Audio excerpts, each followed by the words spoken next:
¿Eres feminista? ¿Sabes qué es el feminismo?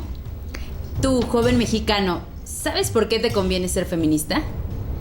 Buen día, jóvenes en TV, ¿cómo están? Les damos la más cordial bienvenida a este programa de conciencia histórica, donde el día de hoy hablaremos de nosotras, las mujeres mexicanas. Siempre creativas, siempre emprendedoras, mujeres que ustedes lo saben bien, nunca nos quedamos de brazos cruzados.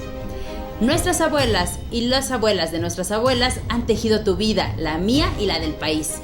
Pero también han puesto ladrillo sobre ladrillo para construir la democracia que nos merecemos. La historia, hecha y escrita en femenino, es indispensable para entender a cabalidad quiénes somos, a dónde vamos y qué necesitamos cambiar.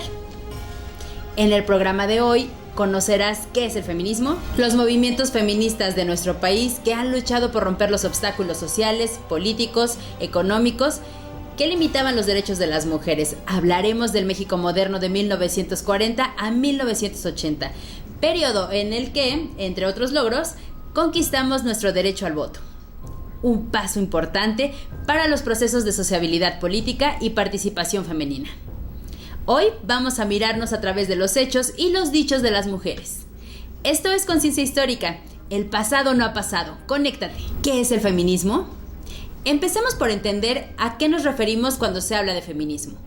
El feminismo es un movimiento político y social con una larga historia, con largas corrientes y posturas en su interior, pero que en esencia busca que las mujeres tomen conciencia y control de su género, de su cuerpo, en contra de la opresión, la violencia sexual, la subordinación y explotación. El movimiento feminista lucha en contra del machismo y la sociedad patriarcal. Demanda condiciones de igualdad, equidad y respeto a los derechos de las mujeres, así como por condiciones sociales, económicas, culturales y políticas más justas y equitativas, en y entre géneros.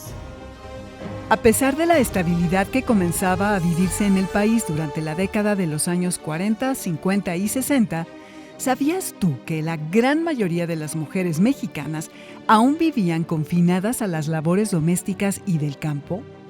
Su voluntad estaba sometida a las órdenes de su marido, su padre o incluso los hermanos mayores, siempre con el beneplácito de la iglesia.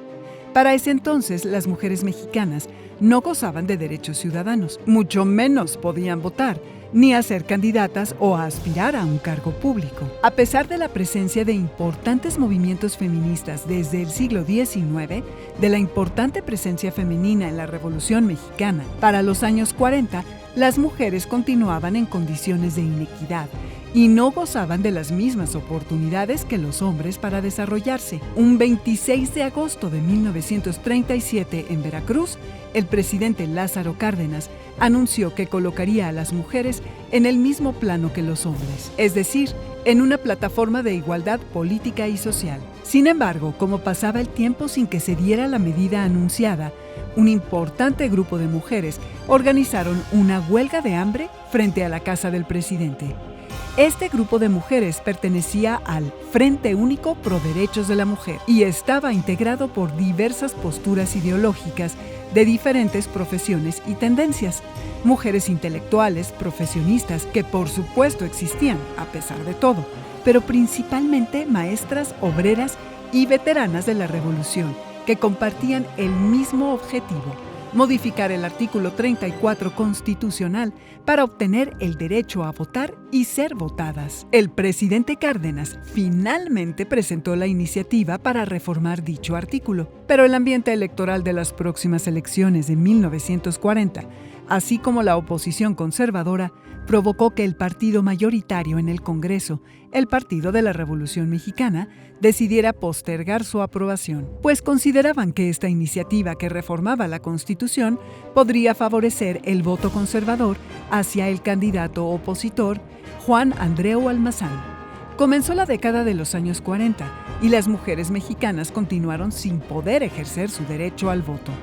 El movimiento sufragista, parte esencial del movimiento feminista de aquellos años, tuvo un duro revés.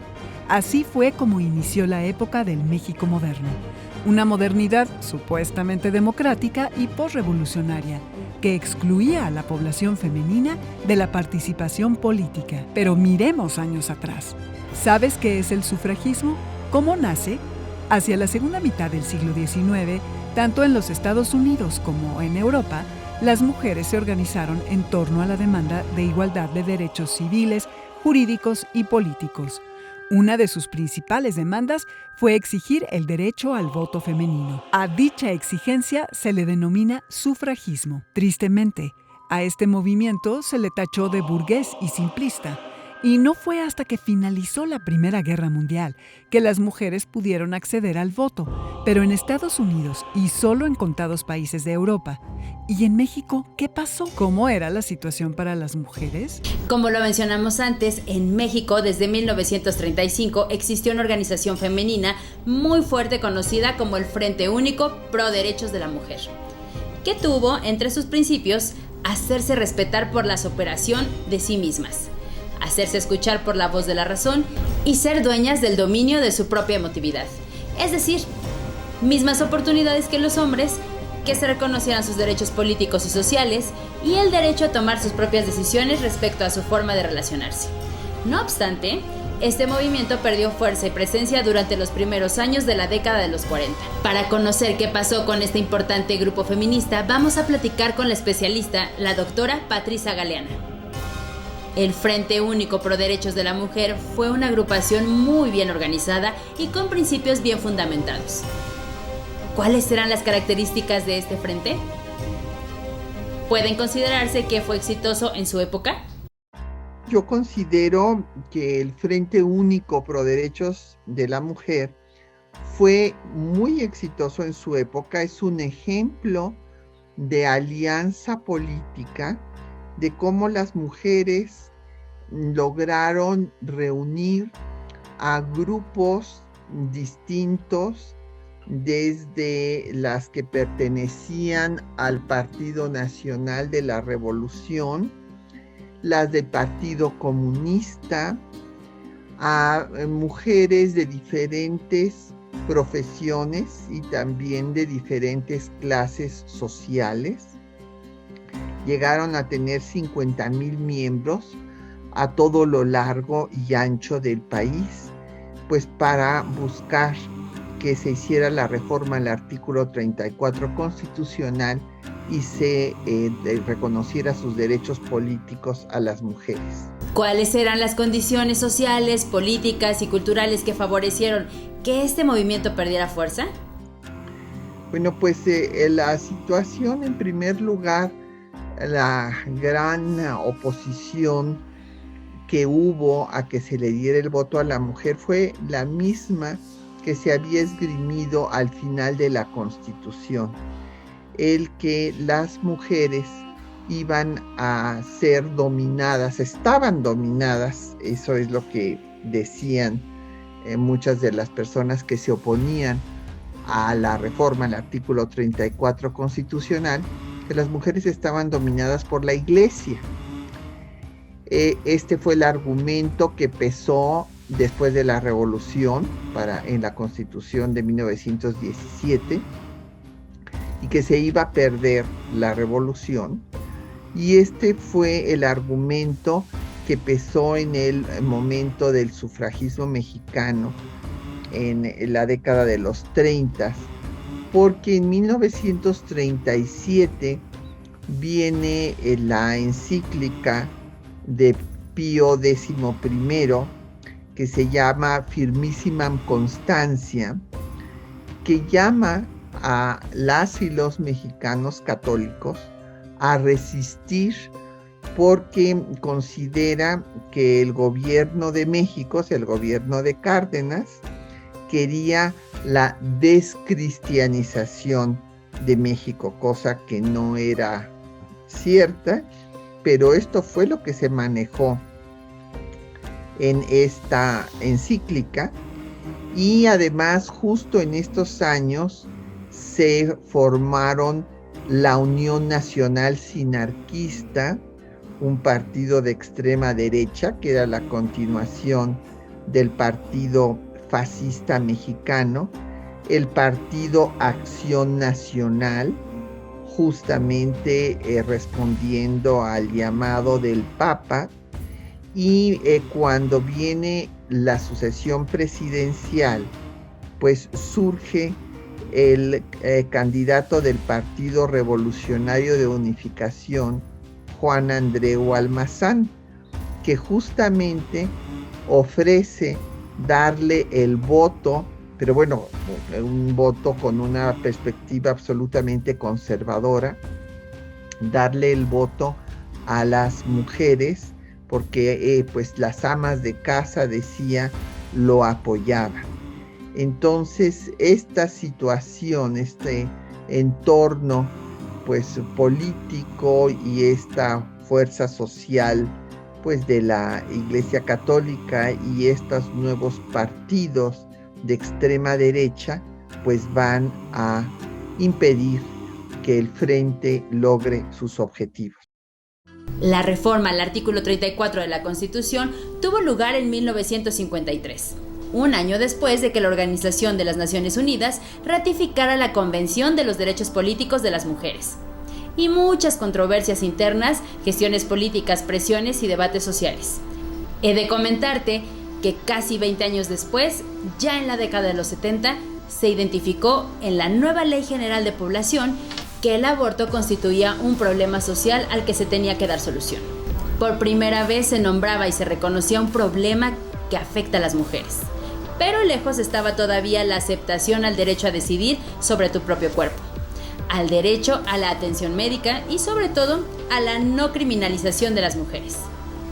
Por otro lado, las mujeres estadounidenses también participaron en los movimientos de protesta que caracterizaron a la década de 1960 en el país del norte.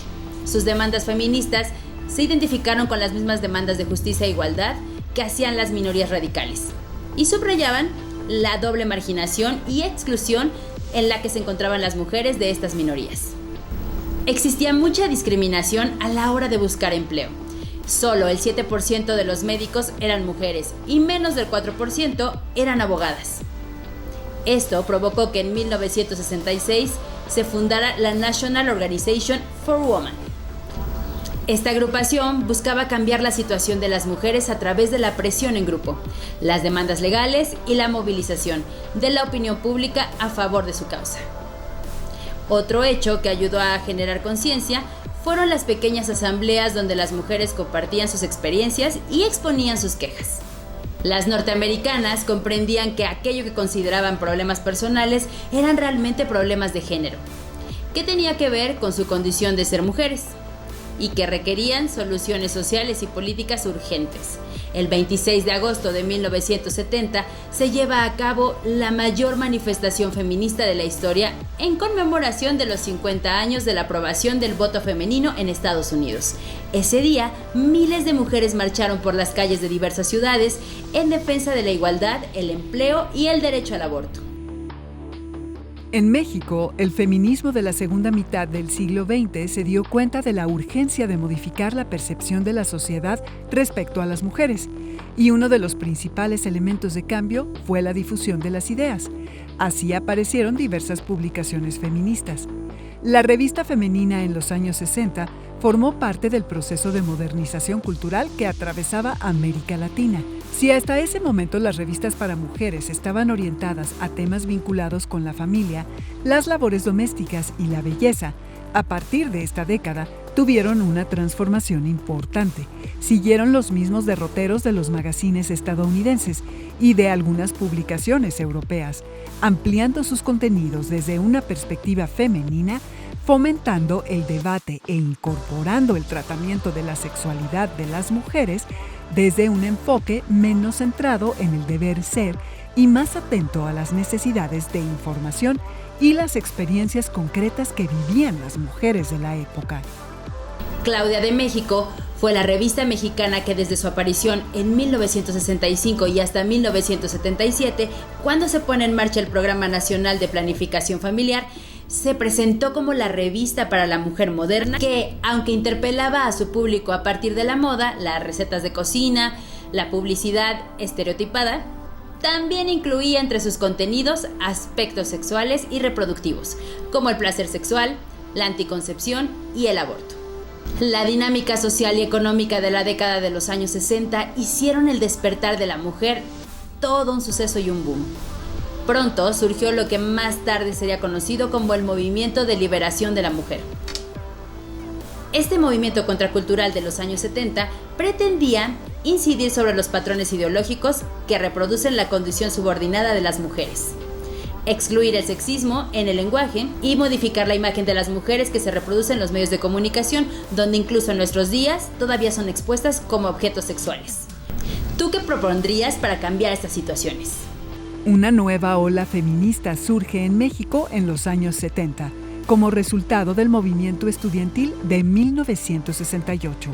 Pero el movimiento feminista, como lo hemos visto, había iniciado desde mucho antes. En los años 70 se fortaleció y ya no hubo vuelta atrás. Recuerda que la mujer moderna mexicana había accedido al sufragio universal en 1953, pero pudo participar por primera vez en elecciones presidenciales hasta 1958. En cuanto al mundo del trabajo, el empleo femenino comenzó a medirse en el censo de 1960, lo cual constituía toda una novedad para la estadística, porque por primera ocasión en la vida nacional se contabilizó y desglosó por género las ocupaciones remuneradas. La modernización también se vinculaba con el aumento de la secularización, cuyo dato más contundente fue la caída relativa del matrimonio religioso con relación al matrimonio civil. México socialmente estaba en un proceso de cambio, pero la sexual continuaba vigilada. La decencia de las señoritas expresada en el matrimonio civil y religioso y el resguardo de la virginidad no era una mera cuestión individual, sino que involucraba el llamado honor de la familia. Una serie de medidas opresivas de carácter moral estaban presentes no solamente en los templos y prácticas religiosas, sino también en los medios de comunicación, sobre todo en la radio y la televisión, que censuraban y descalificaban la emergencia de una cultura juvenil, nuevas actuaciones de género y cierta flexibilización en las pautas de la moral sexual. Amor y paz. Haz el amor y no la guerra. Como bien sabemos, este movimiento era imparable. La sociedad estaba cambiando. Se trataba de un movimiento universal irreversible, con efectos positivos no solo sobre las mujeres del mundo y de México, sino también para los varones. Pero esto no ha terminado. Hay avances, pero todavía falta mucho. ¿Cómo es el movimiento feminista de la sociedad actual? ¿Qué estamos haciendo nosotros, a favor del respeto y reconocimiento de los derechos de las mujeres? Es verdad que el movimiento feminista en México se desarrolló de la mano con los movimientos feministas de todo el mundo. Por supuesto, tuvieron mucha importancia factores como un mayor número de mujeres en la educación superior, el masivo ingreso de mujeres al mercado laboral, el desarrollo de métodos anticonceptivos baratos y accesibles, acompañado con cambios en la situación jurídica de las mujeres. Es así que surgieron organizaciones como Mujeres en Acción Solidaria, el Movimiento de Liberación de la Mujer, el Movimiento Nacional de Mujeres o los congregados en torno a las publicaciones de las revistas FEM o La Revuelta. El feminismo mexicano en la década de 1970 se gestó a través de reuniones, muchas veces privadas y con un número reducido de mujeres, donde compartían experiencias cotidianas de marginalidad y opresión. A partir de este proceso, las mujeres participantes, muchas de ellas universitarias, consiguieron mostrar que su experiencia personal de sometimiento no era única. Se percataron del impacto que tienen asuntos concernientes con su sexualidad y su vida personal en el ámbito público. De allí que adoptaron el lema «Lo personal es lo político». El gran obstáculo que enfrentaron fue el fuerte presidencialismo y la poca democratización en México. No había condiciones para grandes manifestaciones y su presencia en los medios de comunicación estaba prácticamente vetada. Un problema con el que tropezó el feminismo mexicano de los años 70 fue la búsqueda de acuerdos para centrar sus demandas. Esto significó años de reflexión teórica, debate y encuentros. No obstante, es importante mencionar que uno de los puntos en el que las feministas coincidían desde el principio fue la despenalización del aborto. Era claro que no se trataba de estar de acuerdo o no con la práctica del aborto, sino de que este no fuera considerado un delito, ni mucho menos que criminalizara exclusivamente a las mujeres. El movimiento feminista maduraba poco a poco, enriqueciendo sus enfoques, teorías e incluso estudios antropológicos, sociológicos y psicológicos. Se incorporaban temas y demandas: el combate a la violación y a las diversas formas de violencia practicadas en las mujeres, el respeto a la diversidad sexual, el derecho a decidir, etc. Por cierto, ¿sabías tú que en México tuvo lugar un descubrimiento fundamental para la emancipación de la mujer en el mundo? La lucha feminista tuvo impacto en otros sectores que también demandaban respeto, justicia y equidad. En la madrugada del 28 de junio de 1969, la policía hizo una redada en un bar gay en el barrio de Greenwich, en Nueva York.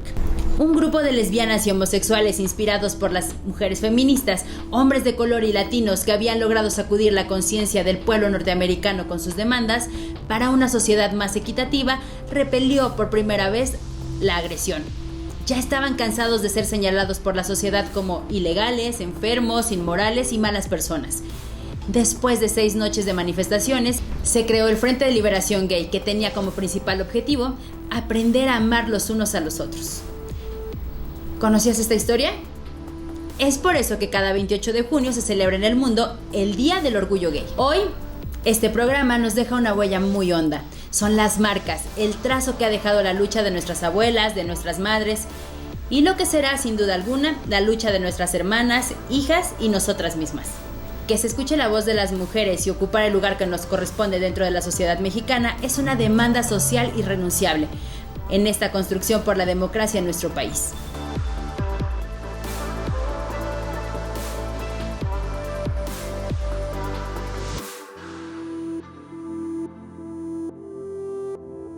Feminismo es más que 9 letras. Somos tú y yo en la defensa de la equidad y justicia de género. Esto nos involucra a todas nosotras y, por supuesto, a todos los hombres. ¿Qué estamos haciendo en casa, en nuestras escuelas y en nuestras comunidades para alcanzar esa igualdad? Reflexiónalo y compártelo con nosotros en nuestras redes sociales. Así llegamos a la parte final de este programa. Muchas gracias por habernos acompañado en este capítulo de Conciencia Histórica. Pasos hacia el feminismo mexicano. Nos vemos, hasta la próxima. Y recuerda, el pasado no ha pasado, conéctate.